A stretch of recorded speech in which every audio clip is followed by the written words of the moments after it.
Finally today, the State Department released its annual Trafficking in Persons report. The big news is that for the first time, the United States has included itself in the annual ranking of offenders. The report also clarifies the major forms of human trafficking, from forced labor to sex trafficking.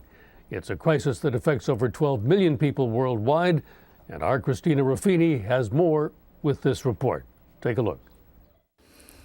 In its 10th annual report on human trafficking, the State Department named names. But for the first time, the United States also named itself. For the first time ever, we are also reporting on the United States of America because we believe it is important to keep the spotlight on ourselves.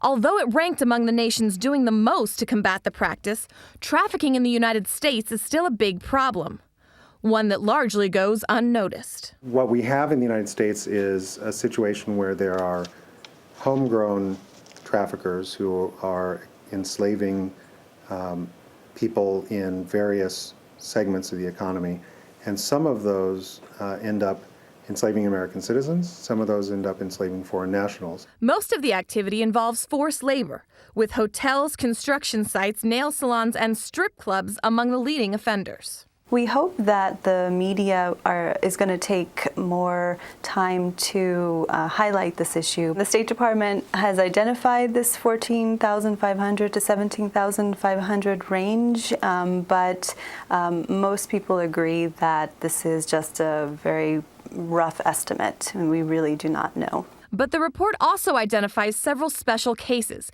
including Haiti, where the demolished government infrastructure made orphaned and displaced children especially vulnerable to human smuggling operations. With about 500,000 children who are now orphaned or who are victims of the earthquake itself in Port-au-Prince, you can imagine that these children are very vulnerable to being put into more exploitive situations. But even in nations with strong, stable governments, violators are hard to find and even harder to prosecute, with the global conviction rate of identified cases just under 9%. What we don't necessarily see yet is the decrease in victims. Last year, it was estimated that about 12.3 million men, women, and children fell victim to human trafficking, making it one of the largest criminal enterprises in the world, second only to drugs and arms trade.